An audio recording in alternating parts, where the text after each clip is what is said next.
загадување сме први у светот. Скопје минатава година стана светски шампион во загадување. Значи, не сме само први у јадење гомна на Фейсбук и у загадување сме први. Скопје бе светски шампион у загадување. Не е тоа случајно. Знаете на јапонски што значи Скопје? Градот у кој што прдна Годзила. Овие се од општина град Скопје решиле да го пријават на конкурс за најзелен град у Европа. Ако мислат за град со најзелени граѓани у Европа, па имаме шанси за титула. Абе, у Скопје луѓе пуша за да си ги исплакнат градите од темпи честички и од смог. Абе, децава у Скопје не искашлуваат члаем, туку горгонзола сирење. Најпосетена игротека у градот е оваа клиника, болницава за детски белодробни заболувања. Деца плева внатре, бизнис на годината, али овие од невладиниве што се борат против загадувањето решија да стаат точка на тоа и ги викнаа на многу важен состанок градоначалникот на Скопје, министерот за екологија, овој командант Вентили што ги затвори вентилите у Липково кога беше 2001 војната, и овој замеников министер Макрадули. И дојде дојде на состаноков Шилегов, цело време си играше Candy Crush на мобилниот, на кур не ги стави. Овој командант Вентилито уопште не дојде, а овој замеников министер, он заспа. И на овие им било непријатно да го будат, пошто знаете како е кога си у опозиција 12 години и чекаш функција, тоа е многу заморниш, ако ќе добиеш функција, редно е малце да одмориш. Али, како и да е, на крајот на состанок се донесоа 3 важни заклучоци за заштита и превенција на нашето здравје. Првиот заклучок, да се воведе подитно дишење пар-не пар. Денес дишеш, утре не дишиш, заутре пак дишиш. Втор заклучок, да се дише исклучиво кој има ветар, а ако не дува ветар, нема дишење. И третиот заклучок, кој што е најважен за превенција на нашето здравје, е да се иселите сите у Германија. Така е, луѓе, кога имаме политичари кои што се микс од мува и комарец. Јадат гомна, ти ја цицаат крвта. Арно, ама у Македонија, у Северна Македонија, не е најпознат инсект муват и комарецот, туку пајакот. И тоа не е оној обичниот пајак, туку оној што крева коли. А главниот јунак во приказнава е Газда Беќо од Дуј. Например, он е легенда. Голем дипломат, само што не вози со дипломатски таблици, он уствари уопште не вози со таблици. Многу е мераклија да паркира на сред раскрсница и да сиде да си пие чај. А нашите полицајци кон него се однесуваат како голман на пенал. А ако го видат Газда Беќо лево, они идат десно. Така и тој ден, Газда Беќо си го паркирал джипов на сред булевар, си отишол да пие чај. Дошла некоја полицајка со пајакот, видела непрописно паркирано возило, му рекла на пајакот, кревај го. Арна, ама тогаш се појавил Газда Беќо. И онака многу културно и пристапил на полицајката, многу љубезно и врзал 2 шамари, си седнал у джипот и си отишол. Никој со прст не мрднал. Газда Беќо така да удареше американска полицајка од американската демократска полиција. Прво, ќе го убија тука на место, па после ќе го приведа. Така се прави тоа тамо, демократски. Али нашава полиција е многу фина, љубезна. Она излегува со соопштенија за јавноста. Вчера, околу 12 часот, нашата службеничка СБ видела непрописно паркирано возило во сопственик на лицето ГБ. И му рекла на пајакот да почне да го крева возилото.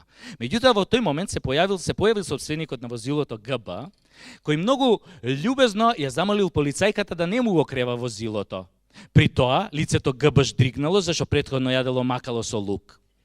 Полицајката, заплисната од здивот на лукот, инстинктивно се вратила неколку чекори назад и со лицето удрила 3-4 пати во пајак возилото. Ждрак, ждрак, ждрак, ждрак. При што се добила со тешки лицеви повреди.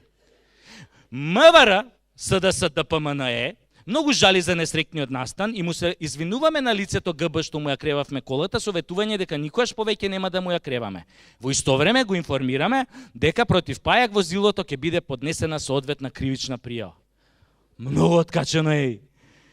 Исто кова со истополовиве бракови со посвојување во деца и со бришењето на именките мама и тато и нивна замена со родител А и родител Б. Не ви е тоа откачено, а малца, нели е фенси, европски малца, онака, многу е јако. Вие го сваќате тоа? Мислам, пазете, не ме сваќате погрешно. Мислам, ја не сум ни хомофоб, не сум ни верник, мислам. Мислам у принцип, ајде да кажеме, не имам обичај да се дефинира, али да кажеме дека сум атеист некој. Ама луѓе, Традиционалниот брак меѓу маж и жена подразбира баланс. Знаете на каков баланс мислам? Например, едниот од партнерите секогаш стои што го моча капакот на шолјата затоа што моча стоечки. Меѓутоа затоа има друг брачен другар на кој што тоа мочење на капакот на шолјата му смета затоа што овој моча седечки. И цело време се обидува да го воспита својот брачен другар што моча стоечки да му каже дека тоа така не треба. Тоа е тој баланс природен. Сега, ако се двајца истополови машки партнери у браков, нема кој на кого да делува воспитно образовно да не го моча капакот на шолјава. Уште ако имаат посвоено машко дете, па кој ќе му каже на тоа дете дека не е хигиенски да моча капакот на шолјата? Абе тие деца ќе бидат постојано дезориентирани, нема да знаат кој правец да го фатат. Еве, дури под услов и да остане она именките мама и тато. Замислете се ова дете оди кај едниот од двајцава машки родители и му вика: "Тато, тебе голем ти е?" "Да бе сине, али нека она мама." Или замислете сега детево слуша дома караница меѓу машкиве родители. "Злате ме, па пак си ми ги земал розевките танга, па тие се мои, твоите се овие виолетови со мечиња, па немој да си таков, сакам одма да ми ги вратиш, одма. Или замислете, детево иде во школа, од истополови машки партнери иде во школа и нормално ќе чујат некој другарче дека мајка му го родила, го извадиле од стомакот на мајка му и сега детево нормално кod дете љубопитно ќе дое дома, ќе застане пред двајца машки родители, ќе ме рече: "Добро бе луѓе, кој од вас двајца ме роди?" Шо ќе му кажат?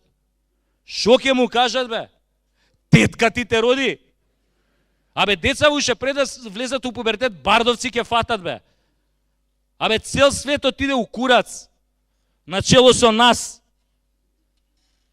Виенски бал во можеби најгрдиот главен град во Европа, Виенски бал во Скопје. Тоа е исто кога да туриш тартуфи у Компирманџа. 1200 евра резервација на маса. Уште 2000 евра за нова гардероба, многу е глупо да те видат устарата од минатиот бал. Тоа после балот фрчат слики на Инстаграм и Фейсбук. Благородништвото од Делјадровци и Конопиште сака да се покаже. Лордови и грофици у полн сјај.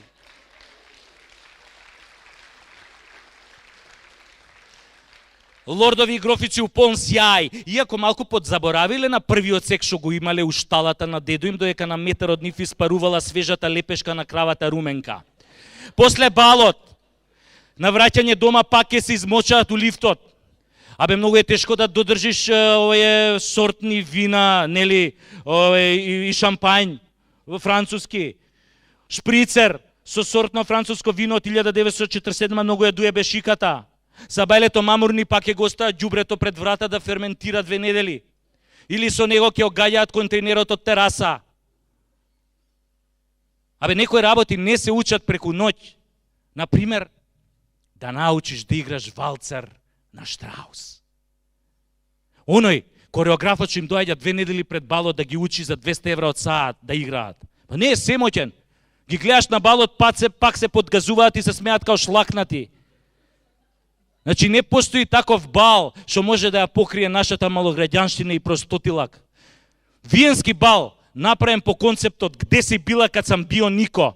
Не е ниту бал, ниту е виенски, селски е. Ги прави уште поголеми селјаци.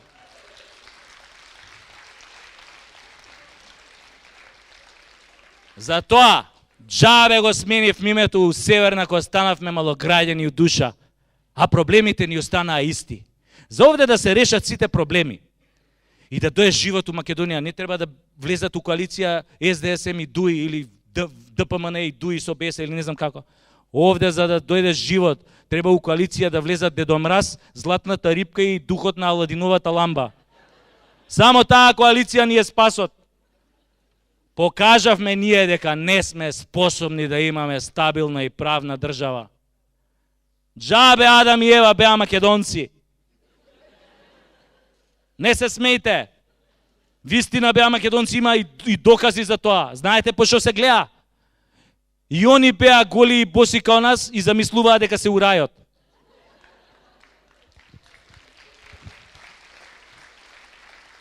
И не се само они македонци, од познативе светски личности, а има и други. Ова црнкињава водителка во Опра. Не се смејте, исто е македонка. Абе не се смејте, чистокрвна прилепчанка. Знаете како го има добиено името? Ко била млада. Ко се шетала по чаршијата во Прилеп. Секој што ќе ја видел викал: "Море, види го какво е ова црново да му го опрам."